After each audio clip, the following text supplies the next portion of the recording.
Star उत्सव पर देखिए आपके चहीते शोज अब से डीडी फ्री डिश पर।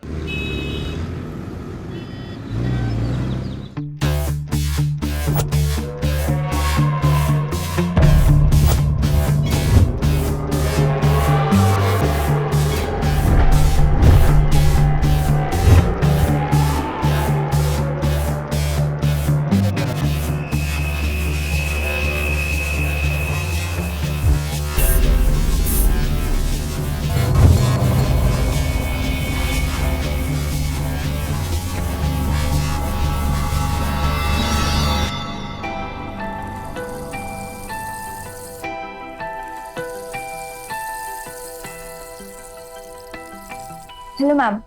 What can I do for you? I want Minky.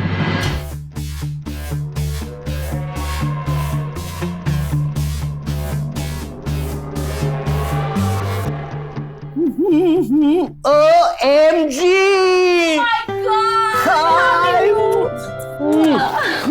Look at you. How come you lost so much weight? और ये क्या है, कितने दिनों बाद आई हो? मिंकी को भूल गई क्या? अरे नहीं, I was a little busy. आज शाम को एक पार्टी है. I need a haircut. OMG! Look at your hair. Come sit. ये कैसा कंडीशनर लगाया आपने? Looks like a shoe brush. But you don't worry. मैं तुम्हारे बालों को ऐसा ट्रीटमेंट दूंगा कि तुम्हारे बाल ना शाइन करेंगे। I completely trust you, Minky. तुम्हें जो ठीक लगता है वो तुम करो. Okay, so let the Minky magic begin. Jet set go. Minky is too good. 10,000 का बिल बना दिया. क्लाइंट मना कर ही नहीं सकती. शीतल मौसी, मैं आपको कॉल करने ही वाली थी। वो एक्चुअली घर के हालात कुछ ठीक नहीं चल रहे हैं। हाँ, मैं आपसे बाद में बात करती हूँ। क्या हुआ हार्दिक? इतने गुस्से में क्यों है? और कपड़ों को क्या हुआ? झगड़ा हुआ किसी से? बता तो सही, हुआ क्या है? आप ऐसे बोल रहे हो जैसे आपको कुछ पता ही नहीं है। वैसे भी इस घर में मेरी सुनता कौन है? मैं जिया मरूं, क्या फर्क पड़ता है आप लोगों को? और बेटर है कि आप मुझे नहीं, पापा को कहिए कि वो अपना घटिया काम छोड़ दे। हार्दिक, उसी काम की वजह से आज तुम इतने अच्छे स्कूल में पढ़ पा रहे हो, समझे? पापा पर इतना लोन है, वो कौन चुकाएगा? मेरे पास ना तुम्हारी इस बकवास के लिए टाइम नहीं है। बकते रहो जो बकना है। वैसे भी इस घर में मेरे लिए किसके पास टाइम है? मम्मी, मैं सच कह रहा हूँ, अगर पापा ने काम नहीं छोड़ा तो मैं सच में कुछ कर दूंगा।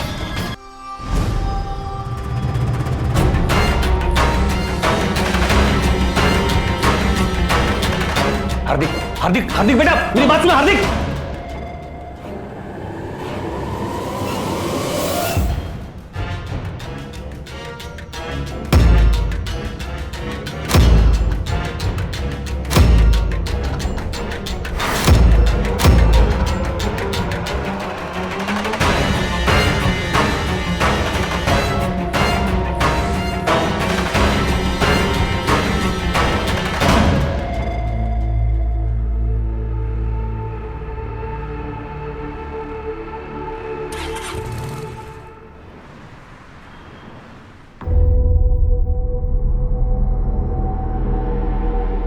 मोनिका, हार्दिक,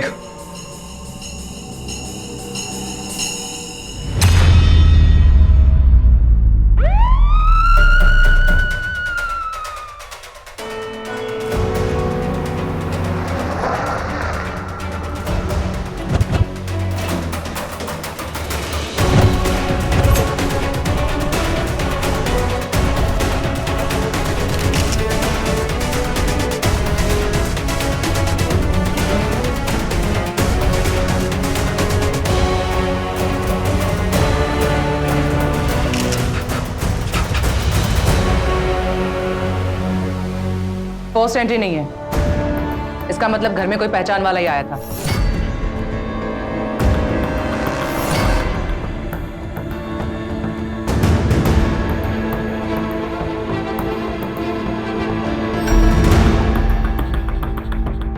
पानी का ग्लास है जिसमें से आधा पानी पिया है और चाय भी रखी थी। यानी घर में कोई ऐसा इंसान आया था जिसे विक्टिम पहले से अच्छी तरह से पहचानती थी। पहले उसे पानी पूछा गया और फिर चाय ऑफर की गई।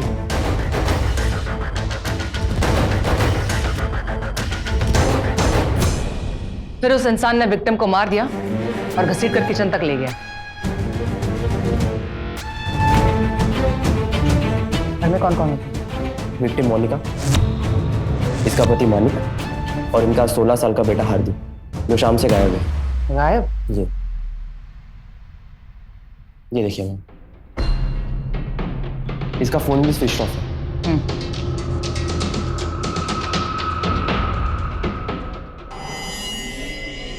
ये विक्टिम का फादर है।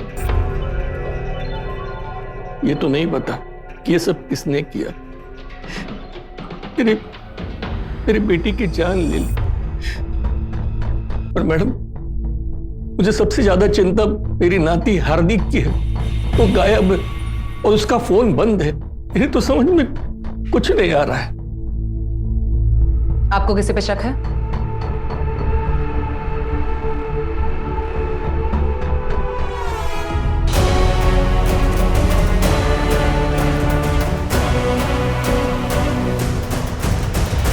कामले, ओ मैडम, बॉडी को पोस्टमार्टम के लिए भेज दो।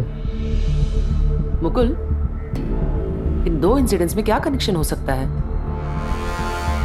तो लड़का हार्दिक वो भी विक्टिम है या फिर उसी ने अपनी माँ को मारा है और अब भाग गया? मैडम, माँ का मर्डर हुआ, बेटा गायब है। मामला कुछ अजीब नहीं लगता? ये सिर्फ केस ही नहीं, पूरी फैमिली अजीब है। सबसे पहले तो इस हार्दिक का मिलना बहुत जरूरी है। अगर उसने वाकई में क्राइम किया है तो उसे जल्द से जल्द हिरासत में लेना होगा। उसकी फोटो सब जगह सर्कुलेट करवा दो और फोन सर्विलेंस पे डाल दो। साथ ही उसके पिता और पड़ोसियों का स्टेटमेंट ले लो। पता करो पति पत्नी में कुछ झगड़ा था या नहीं। फिर क्या वजह हो सकती है उसके गायब होने की।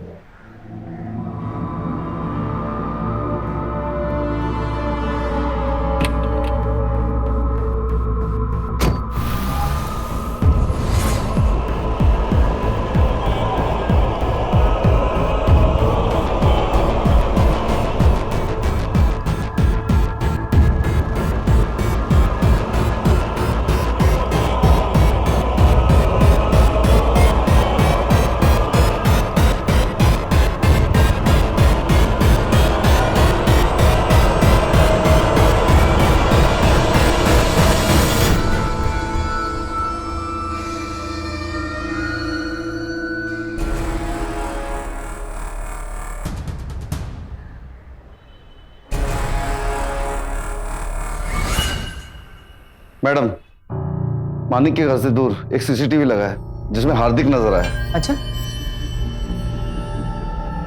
मुकुल को बुलाओ।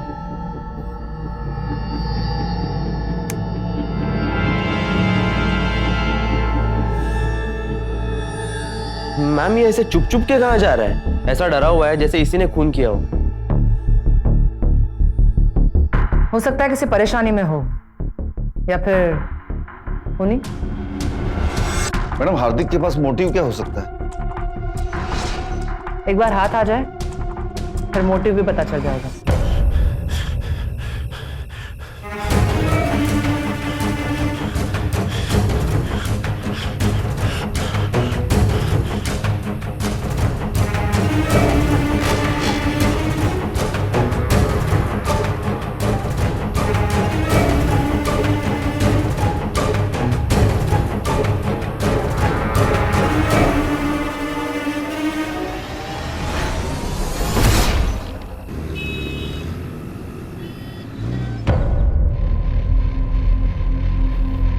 मानिक, ये लो 2 लाख रुपए।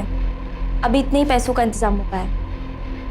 मुझे पैसों की नहीं, मुझे हार्दिक की टेंशन हो रही है। उसका फोन क्यों ऑफ आ रहा है? मानिक, सब ठीक हो जाएगा। सोफिया, कहीं उसने तो मोनिका को... नहीं मानिक, वो ऐसा कभी नहीं कर सकता। तुम ज्यादा सोच रहे हो। शांत हो जाओ। रामखोर! तुम्हारी बीबी को मरे 24 घंटे भी नहीं हुए और तुम दूसरी की बाहों में? ये तुम्हारे जैसा कमीना इंसान मैंने पूरी जिंदगी भी नहीं देखा। मेरी बेटी को तुम्ही ने मारा है ना, और हार्दिक को भी तुमने ही गायब किया है ना। अरे मेरी बेटी बेवकूफ थी जो तुम जैसे घटिया इंसान से शादी की उसने। आप ही क्या बोले जा रहे हैं? आपकी बेटी मुझसे प्यार करती थी और मैं भी उससे प्यार करता था, और अब उसकी मौत के बाद भी आप... हाँ, दिख रहा है कितना प्यार करता था। अभी से चिपक के बैठा था ना, उसकी तेरहवीं भी नहीं हुई और तू इसके साथ रंगरलियां मना रहा है। आप निकलिए मेरे घर से, प्लीज गेट आउट। देख, मैं तेरी असल औकात है ना पूरी दुनिया को दिखाऊंगा, और तुम्हारी ये रंगरलियां ना, इसके किस्से सबको सुनाऊंगा मैं, याद रख।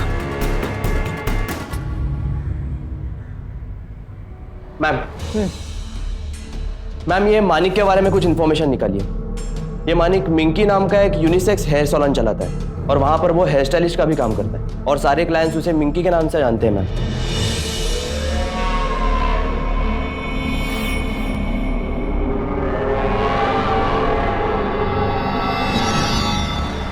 ऐसी क्या वजह हो सकती है कि उसे औरतों की तरह ड्रेसअप होना पड़ता है?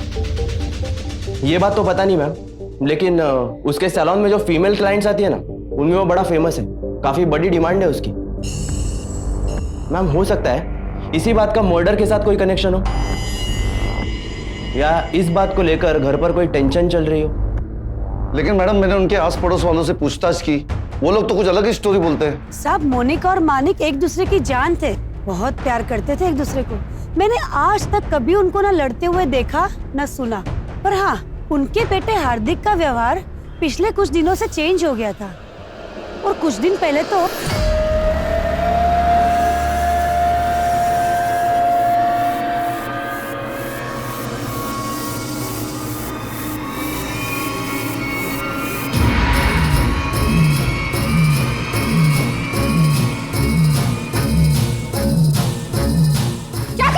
पापा, अगर आपने काम नहीं छोड़ा ना,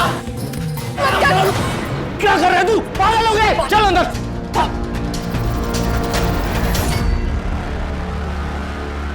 ये इंसिडेंट कब हुआ था? मैडम मर्डर के एक दिन पहले। इसका मतलब हार्दिक पहले से ही गुस्सा था, और मर्डर वाले दिन उसे और गुस्सा आ गया क्योंकि उसके मना करने के बाद भी मानिक सैलून चला गया। इतना ही नहीं मैडम, उसके पड़ोसियों ने बताया कि जिस दिन मोनिका का मर्डर हुआ उस दिन हार्दिक स्कूल से जल्दी आ गया था, और कुछ ही देर बाद वो गुस्से में घर से निकल गया। अगर पापा ने काम नहीं छोड़ा तो मैं सच में कुछ कर दूंगा। हार्दिक बेटा, मेरी बात सुन। हार्दिक इस बात से नाराज था कि उसकी माँ हमेशा उसके बाप का साइड लेती है। अब तक हमें जितनी भी जानकारी मिली है उससे एक ही शक जा रहा है कि बेटा ही उसकी माँ के मौत का जिम्मेदार है। मुकुल, हार्दिक के बारे में कुछ पता चला? नहीं मैम, उसकी कॉल डिटेल्स मंगवाई है मैंने, चेक करके बताता हूँ। तलाश जारी रखो। अगर उससे गलती हुई है तो वो डर के मारे छुपता फिर रहा होगा, और वो मिंकी उर्फ मानिक, उसे भी बुला ला। ओ मैडम।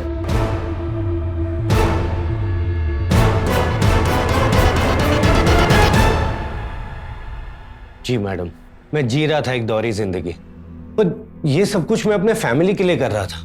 क्या वजह थी दोहरी जिंदगी जीने की? मैडम मैं एक बहुत ही अच्छा हेयर स्टाइलिस्ट हूँ, अच्छे पैसे कमाता था, अच्छी खासी टिप्स मिलती थी मुझे, और धीरे धीरे सैलून का माहौल बदलने लगा और हमारे सैलून में एक नया हेयर स्टाइलिस्ट आया और मेरी सारी फीमेल क्लाइंट्स उसे पसंद करने लग गई थी। आज मैं तुम्हें ऐसा हेयर कट दूंगा कि तुम्हारे हस्बैंड भी पहचान नहीं पाएंगे। उसके बाद जब रियलाइज हुआ कि मेरे सारे बचे कुछ क्लाइंट्स उसको पसंद करने लगे, तो मैंने डिसाइड किया कि मैं एक अपना सैलून खोलूं, और फिर मैंने भी वहां पर वही टेक्निक आजमाई। मैं भी औरतों की तरह ड्रेसअप करने लगा और धीरे धीरे मेरी फीमेल क्लाइंट्स बढ़ने लगे और मैं अचानक से फेमस हो गया। कहीं ऐसा तो नहीं कि ये सब झूठी कहानी? मैडम मैं ऐसी कहानी क्यों बनाऊंगा? तुम्हारा बेटा हार्दिक तुम दोनों से हमेशा गुस्सा क्यों रहता था? एक दिन तो उसने खुद को जलाने की भी कोशिश की। जी मैडम मैं क्या काम करता था ये सिर्फ मेरी बीवी मोनिका जानती थी। मैंने अपने बेटे के साथ कभी कुछ शेयर नहीं किया, पर पता नहीं कहां से उसे सब कुछ पता लग गया और वो मुझ पर नाराज हो गया, कहने लगा कि पापा ये काम छोड़ दो बस। पर मैडम मैं ये काम कैसे छोड़ देता? मुझे पैसों की इतनी जरूरत है, मेरे सर पर इतने कर्जे हैं। मैंने और मोनिका ने उसे समझाने की बहुत कोशिश की, पर वो किसी की भी बात मानने को रेडी नहीं। तो इस वजह से वो हमेशा झगड़ता रहता था, और तुम्हारी बीवी तुम्हारी साइड लेती थी, बेटे की नहीं। मैडम वो तो मेरा साइड लेगी ही ना, उसे पता था कि पैसे कहां से आ रहे हैं, और मेरा बेटा तो बच्चा है, ना समझ है मैडम। तो कहीं ऐसा तो नहीं कि उसी ने गुस्से में आकर अपने माँ को मार दिया हो? मैडम ये कैसी बात कर रहे हैं आप? एक तो आप मेरे बच्चे को ढूंढ नहीं पा रही हैं और अब उस पर इल्जाम भी लगा रहे हैं। हम अपना काम कर रहे हैं और ऐसा भी तो हो सकता है कि आप ही ने अपने बेटे को छुपा कर रखा हो। मैडम मैं अपने बेटे को क्यों छुपाऊंगा? क्योंकि आखिर कितने भी झगड़े हो, बाप हो उसकी, इतना तो कर ही सकते हो। ना ही मेरे बेटे ने किसी का खून किया है और ना ही मैंने अपने बेटे को छुपाया है। आप प्लीज मेरे बेटे को ढूंढिए। मैं मानता हूं कि उसके अंदर गुस्सा है थोड़ा सा, पर इतना भी नहीं कि वो अपनी माँ का खून कर दे। ठीक है, फिलहाल जा सकते हो। अगर जरूरत पड़े तो फिर से बुलाएंगे। जी मैडम। बाप और बेटे के रिश्ते को और गहराई से जानना होगा। मैडम मैंने मोनिका और हार्दिक दोनों के कॉल रिकॉर्ड चेक किए। मर्डर वाले दिन उसकी दो लोगों से बातचीत हुई थी, एक अपने पति मानिक से और दूसरी शीतल नाम की एक लेडी से। मैडम मैंने पता किया, शीतल नाम की लेडी उसके पास में ही रहने वाली एक विडो है। हार्दिक के कॉल रिकॉर्ड से मैडम एक बात पता चली, जिस दिन उसकी माँ का मर्डर हुआ उस दिन उसके क्लास में पढ़ने वाली एक तानिया नाम की लड़की का उसे फोन आया था। मुकुल, तुम शीतल से बात करो, मैं तानिया से मिलकर पता करती हूँ कि दोनों के बीच हुआ क्या था।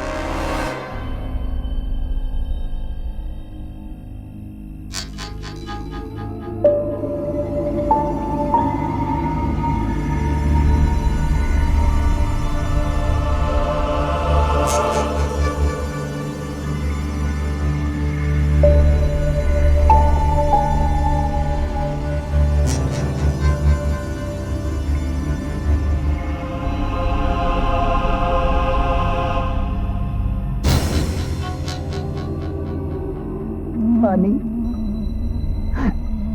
प्लीज पानी दे दो प्लीज।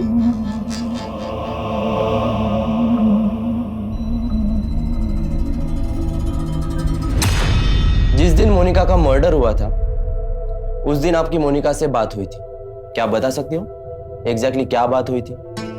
मोहल्ले वालों से हार्दिक के बारे में पता चला, वही पूछने के लिए फोन किया था। शीतल मौसी, मैं आपको कॉल करने ही वाली थी।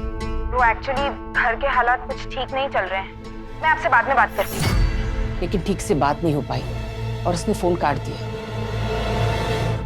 मोनिका के पापा और हम फैमिली फ्रेंड्स हैं। वो मुझे मौसी बोलती थी। उसके बाद आपकी उससे बात नहीं हुई?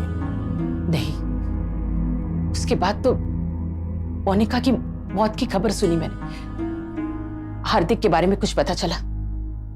नहीं, अभी तहकीकात चल रही है। ठीक है, जरूरत पड़ी तो फिर से आऊंगा।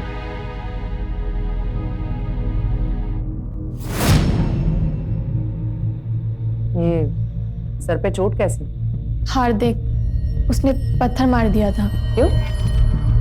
ऐसा क्या हुआ था? तुमने कुछ कहा था उसे या फिर तुम दोनों के बीच कुछ झगड़ा हुआ था? नहीं, मैंने उससे कुछ नहीं कहा था। वो तो हर किसी से लड़ पड़ता है। और उस दिन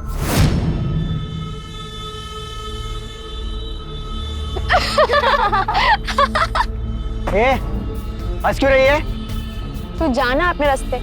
अब क्या तुझसे परमिशन लेकर हंसूं मैं? मुझे अच्छे से पता है तू क्यों हंस रही है। अच्छा तो बता, क्यों हंस रहे हैं हम दोनों? अगर दोबारा मेरे सामने देख के हंसी तो याद रखना। ए मिंकी। कौन बोला मिकी? कौन है? उसे सब छेड़ते हैं, फिर भी पता नहीं क्यों उस दिन उसे इतना गुस्सा आ गया और उसने मुझे पत्थर मार दिया। तो उसके माँ बाप से शिकायत नहीं की? करने ही वाले थे, पर फिर उसकी माँ के मर्डर की खबर मिली। हार्दिक को अपने बाप के काम पे गुस्सा था और वो इम्पल्सिव भी था, लेकिन फिर भी एक बेटे के लिए अपनी माँ को मार देना इतना आसान नहीं हो सकता। और वैसे भी गुस्सा तो बाप पे था ना। मैडम एक डाउट है, मुझे मानिक उर्फ मिंकी कुछ सही नहीं लगा। बहुत ही झोलझाल है इसकी जिंदगी में, क्योंकि बेटे का जो हाल था उसके बाद कोई भी बाप अपना काम छोड़ के अपने घर को संभालता, अपने बेटे को समझाता। नहीं कामले, आजकल के बच्चों को समझना और समझाना इतना आसान नहीं होता। वैसे भी कई सारे मामलों में वो अपने पेरेंट्स से डिसएग्री करते हैं, ऊपर से गुस्सा हो तो कुछ और ही मुश्किल हो जाती है।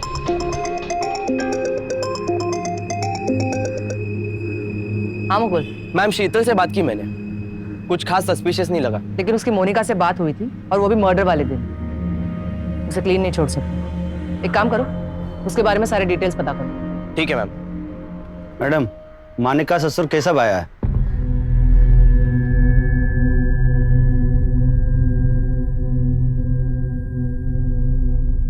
मेरी बेटी के अक्ल पे पत्थर पड़े थे, जो एक बाल काटने वाले पे दिल आ गया।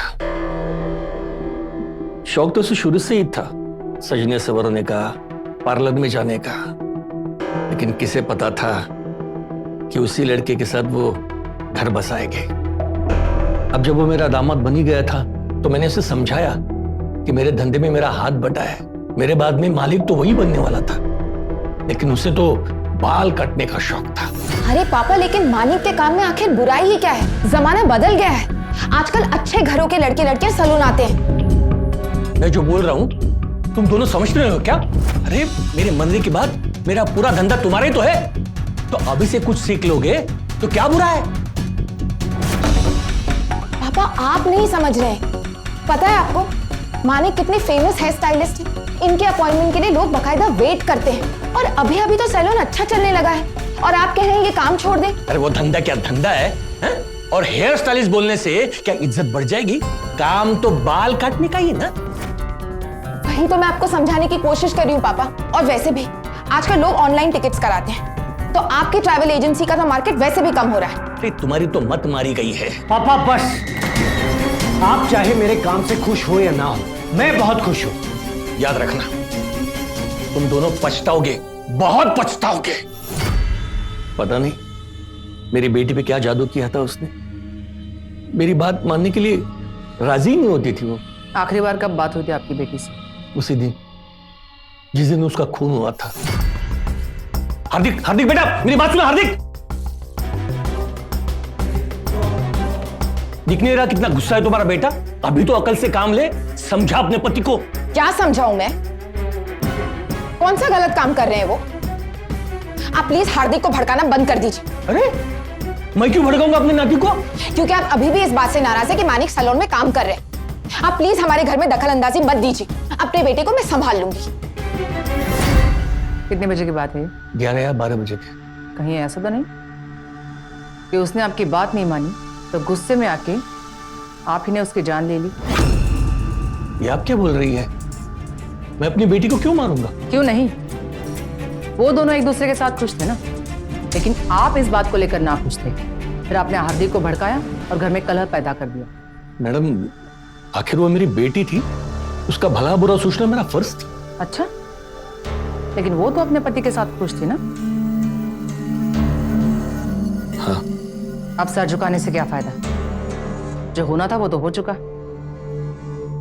इसका जिम्मेदार जो भी हो पुलिस से बचेगा नहीं। फिलहाल तो जा सकते हो आप, लेकिन अगर जरूरत पड़ी तो दोबारा बुलाएंगे।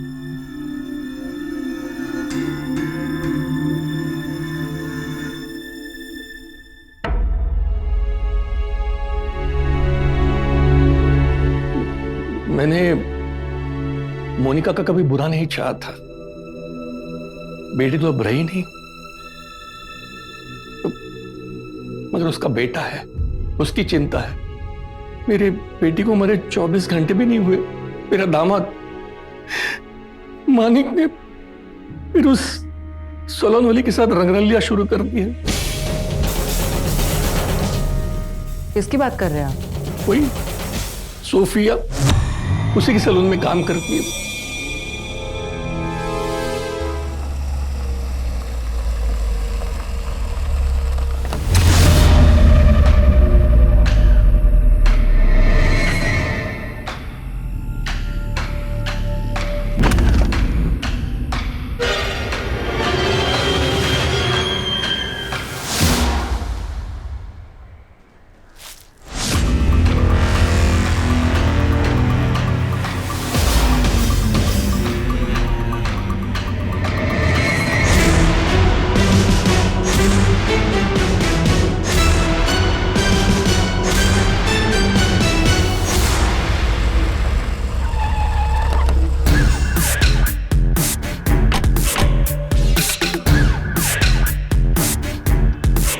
चेक करो यहाँ पर सब, देखो वहां पर कुछ मिलता है क्या?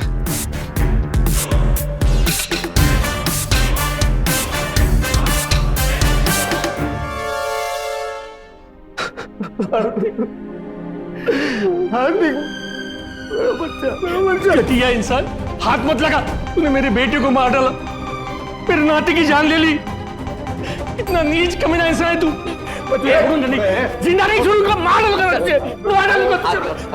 शांत हो जाओ, शांत हो जाओ।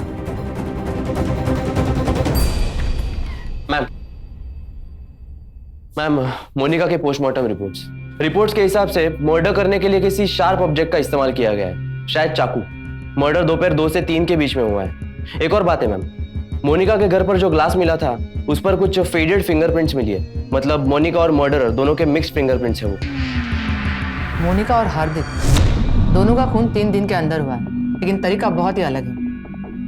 मोनिका का खून किसी शार्प वेपन से हुआ है, लेकिन उसके बॉडी पर कोई भी चोट के निशान नहीं है। वहीं हार्दिक के बॉडी पर कई सारे चोट के निशान हैं। ऐसा लगता है कि मारने से पहले उसे टॉर्चर किया गया है। मैम, आपका मतलब है खून 2 अलग अलग लोगों ने किया हुआ है? फिलहाल यही सवाल सबसे बड़ा है। मैडम, ऐसा भी हो सकता है कि बेटे ने बाप को खून करते हुए देखा, बाप ने बेटे को छुपा दिया, डराया, धमकाया, मारा, पीटा, उसके बाद भी बेटा नहीं माना तो बेटे का खून कर दिया। लेकिन पति के पास पत्नी को मारने के लिए कोई स्ट्रॉन्ग मोटिव नहीं है। सबका कहना यही है कि दोनों एक दूसरे से बहुत प्यार करते थे, सो सिर्फ पति को पॉसिबल मर्डर नहीं समझ सकते। मैम, हार्दिक का अपने क्लासमेट तानिया के साथ झगड़ा हुआ था। हमने सीसीटीवी फुटेज में देखा कि वो डर कर चुप चुप कर घर से भागा जा रहा था। कहीं मर्डर में इस लड़की का कोई एंगल नहीं है ना? इस केस में हमारे पास 3 एंगल्स है जिस पर काम करना होगा। पहला तो सोफिया, जिस पर मोनिका के पिता ने शक जताया था, उसके और मानिक के रिलेशन के बारे में खंगालना होगा। दूसरा तानिया, हार्दिक की क्लासमेट, उसके और हार्दिक के बीच कुछ झगड़ा हुआ था ना? ज्यादा बड़ा नहीं, लेकिन मोटिव तो उसके पास भी है। और तीसरा एंगल है कि खूनी 1 है या 2, लेकिन ये जानने के लिए हमें ये समझना होगा कि इन 2 खून में वाकई में कुछ कनेक्शन है या नहीं।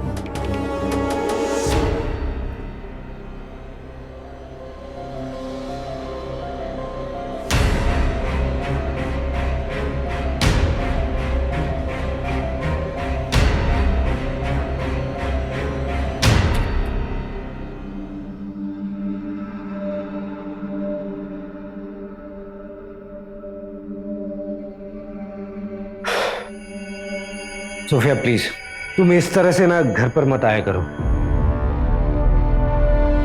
मेरे ससुर जी को वैसे भी मैं पसंद नहीं हूं, खामखा हमें बदनाम करेंगे। मानिक, मुझे किसी की कोई परवाह नहीं, कौन क्या सोचता है, और तुम भी इतनी फिक्र मत किया करो। अरे कैसे नहीं करूं फिक्र यार, आज तक जो कुछ भी किया अपने बीवी अपने बच्चे के लिए किया, और मुझे क्या मिला? बीवी भी गई, बच्चा भी गया, और सब कुछ खत्म। मानिक, मैं हूं ना तुम्हारे साथ, मैं समझती हूँ तुम्हारा दुख। कोई नहीं समझता है मुझे, तुम भी नहीं समझ सकती। सोफिया प्लीज, मैं तुम्हारे हाथ जोड़ता हूं, तुम ना इधर मत आया करो, मुझे अकेला छोड़ दो प्लीज प्लीज।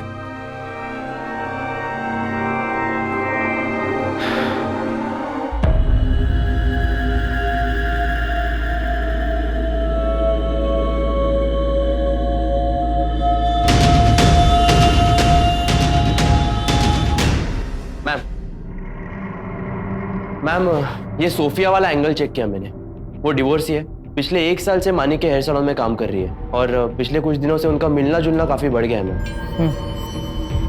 बुलाओ इस सोफिया को। तुम्हारा और मानिक का रिश्ता कैसा है? वही जो एक दोस्त का होता है दूसरे दोस्त के साथ। सिर्फ दोस्त या उससे बढ़कर? मैं बहुत अच्छे से जानती हूँ कि आप क्या सोच रही हैं और क्या जानना चाहती हैं। गुड, तो फिर साफ साफ बता दो ताकि हमें मेहनत ना करनी पड़े। प्यार करती हूँ मानिक से, और ये भी जानती हूँ कि वो कभी मेरा नहीं हो सकता। जितना प्यार वो अपनी पत्नी और अपने बेटे से करता है ना, वो शायद ही किसी के साथ बांट सके। और यही चीज़ है जिसकी वजह से मैं उसकी बहुत इज्जत करती हूँ। कहीं ऐसा तो नहीं कि यही प्यार नफरत में बदल गया हो? डाइवोर्सी हूँ मैडम। प्यार, परिवार क्या होता है और उसकी अहमियत क्या होती है ना, बहुत अच्छे से जानती हूँ। मानिक और मैं बहुत अच्छे दोस्त हैं और अच्छे दोस्त ही रहेंगे। इससे ज्यादा मैंने उससे कभी कोई उम्मीद नहीं रखी। ठीक है, जा सकती हूँ। मैडम बहुत ही गहरा प्यार लगता है इन दोनों में। कामले, जब जिंदगी कड़वी होती है ना, तब इंसान के मन का डर खत्म हो जाता है।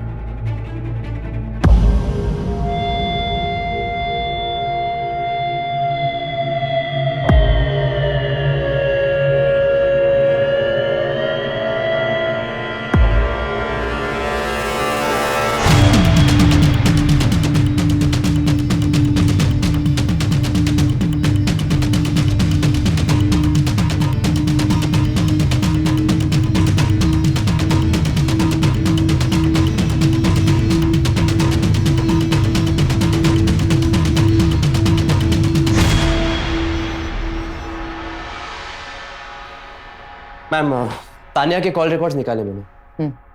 उसके कांटेक्ट में एक नंबर है जो गोराई क्रिक में एक्टिव था, मतलब जहां से हमें हार्दिक की डेड बॉडी मिली थी। किसका है? रोशन नाम का कोई लड़का है।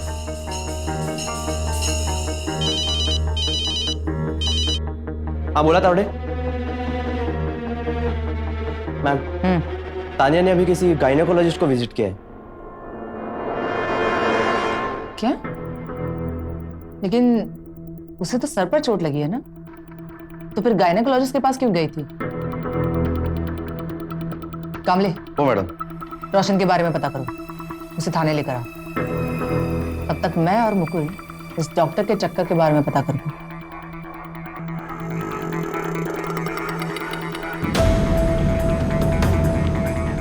देखिए मैम, मैं समझती हूँ कि ये पेशेंट की पर्सनल बात हो सकती है, लेकिन हम एक डबल मर्डर केस का इन्वेस्टिगेशन कर रहे हैं और इस केस से रिलेटेड हर एक बात को जानना हमारे लिए बहुत ज़रूरी है। सो प्लीज़ क्या आप हमें बता सकते हैं कि तानिया यहाँ पे क्यों आई थी? मैडम, उस लड़की तानिया के साथ अटेम्प्ट टू रेप हुआ है।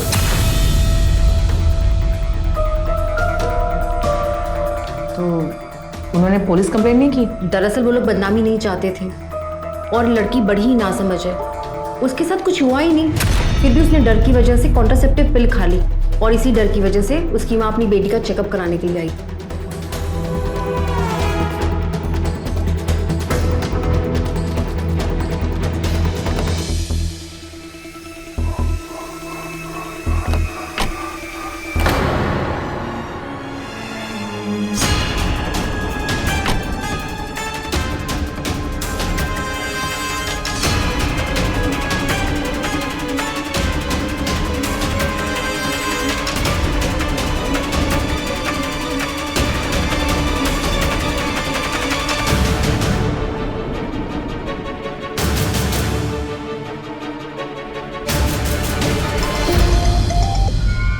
हाँ कामले, क्या? देखो तानिया, अब छुपाने से कोई फायदा नहीं। रोशन भी अरेस्ट हो चुका है और इसने हमें बता दिया है कि वो तुम्हारा बॉयफ्रेंड है। बेहतर यही होगा कि सब सच बता दो। हार्दिक ने मेरा रेप करने की कोशिश की।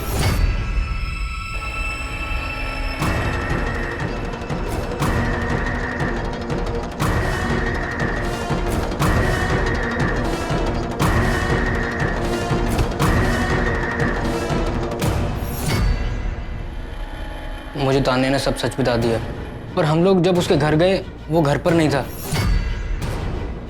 हार्दिक घर में है क्या? नहीं। आप कौन? हम दोनों उसको सबक सिखाना चाहते थे।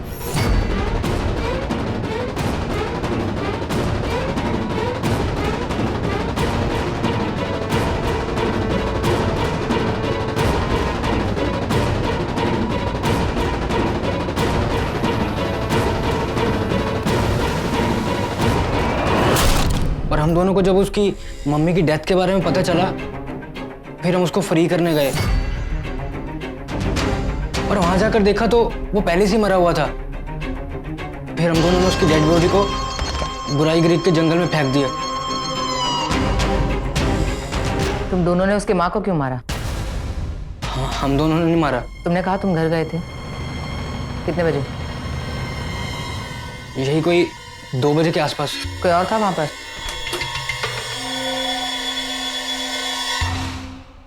हाँ।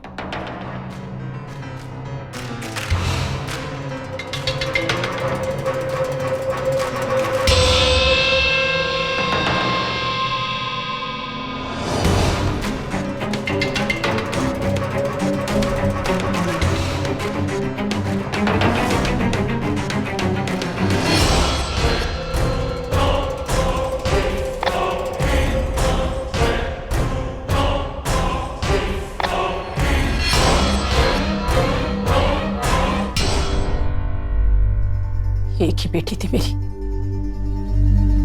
बहुत ही प्यारी। अभी 2 साल पहले ही उसकी शादी हुई। अच्छा घर, सब कुछ सही चल रहा था। वो अपने पति के साथ ऑस्ट्रेलिया में सेटल हो गई। मुझे लगा वो बहुत खुश है, इसलिए मैं निश्चिंत थी। मोनिका को भी मैं अपनी बेटी की तरह समझती थी। मेरे पास मेरे पति के प्रोविडेंट फंड के 5 लाख बचे थे। ये बात मोनिका जानती थी। उसने अपने पति के सैलून के लिए मुझसे लोन मांगा और मैंने दे दिया। ये लो बेटा। थैंक यू सो मच मौसी। आपको पता नहीं आपने मेरी कितनी बड़ी मदद की है। तू भी तो मेरी बेटी जैसी ही है ना। उस दिन मेरी बेटी ने ऑस्ट्रेलिया से मुझे फोन किया। वो ठीक नहीं लग रही थी। उसका पति उसे बहुत टॉर्चर कर रहा था। उसने मुझे फोन करके सब कुछ बता दिया। उसने मुझे कहा कि मां मुझे यहां से लेकर जाओ। मैं कैसे भी तरह उसके पास पहुंचना चाहती थी, इसलिए मैंने मोनिका से अपने पैसे वापस मांगे। मौसी, घर में बहुत प्रॉब्लम्स हैं। आप मेरा भरोसा कीजिए, जैसे ही पैसे मिलते हैं मैं आपको लौटा दूंगी। मोनिका, मेरी बेटी मर जाएगी। मैं कैसे भी करके उसके पास जाना चाहूँ। मैं तुम्हारे सामने हाथ जोड़। नहीं मौसी, आप कैसी बातें कर रही हैं? मैं कुछ करती हूँ। मैं मांग मांग के थक गई। उसने मुझे मेरे पैसे वापस नहीं दिए। फिर उस दिन मुझे एक फोन आया, कहा कि मेरी बेटी नहीं रही, वो मर गई। फिर मुझे मोनिका पे बहुत गुस्सा आया। मुझे ऐसा लगा कि उसी ने मेरी बेटी को मार दिया है। उसी दिन मैंने उसे कॉल किया। शीतल मौसी, मैं आपको कॉल करने ही वाली थी। वो एक्चुअली घर के हालात कुछ ठीक नहीं चल रहे हैं। मैं आपसे बाद में बात करती हूँ।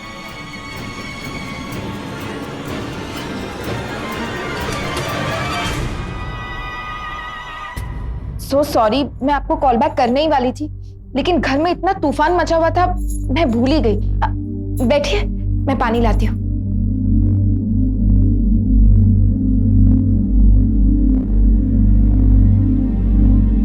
पानी पीजिए मौसी, मैं चाय बनाकर लाती हूँ।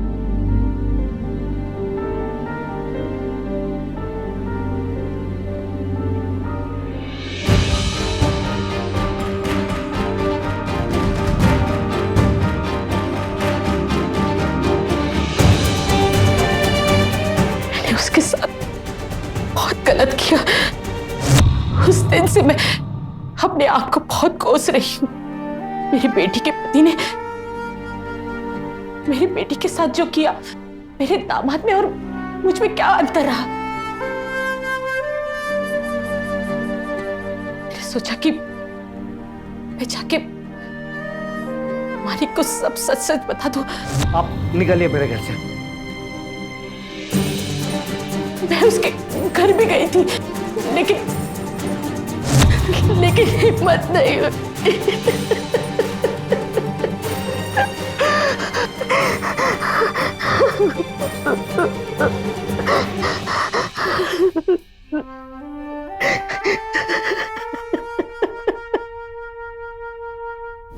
हर इंसान की जिंदगी में एक ऐसा वक्त आता है जिसका सामना करना आसान नहीं होता, और ऐसे वक्त में उसके सामने 2 रास्ते होते हैं। पहला, जिसमें बेहद मुश्किलें और कठिनाइयां होती हैं, और दूसरा, जो दिखने में तो आसान है लेकिन जिसका अंजाम कभी भी अच्छा नहीं होता। मानिक ने आसान रास्ता चुनकर अपने मुश्किलों का अंधेरा दूर करने के लिए एक ऐसा दिया जलाया जिसमें वो खुद ही जल बैठा। वही हार्दिक को बदला लेना तो बहुत आसान था, लेकिन सच का सामना करना बहुत ही मुश्किल। नतीजा, उसने अपनी जान गंवा दी। शीतल के दुख का असली जिम्मेदार था उसका दामाद, लेकिन अपने अंदर के प्रतिशोध को शांत करने के लिए उसने मोनिका को जिम्मेदार ठहराया। किसी भी तरह का पश्चाताप उसके अपराध को माफ नहीं कर सकता। याद रखें, अपनों से कभी भी कोई बात ना छुपाएं। अपनों के बीच पारदर्शिता होना बहुत जरूरी है। घर की बात अगर बाहर वालों से पता चलती है तो उसका धक्का बहुत बड़ा होता है। मैं पीआई प्राजक्ता भोसले फिर लेकर आऊंगी एक सच्ची घटना। तब तक के लिए सावधान रहे, सुरक्षित रहे। जय हिंद, जय महाराष्ट्र।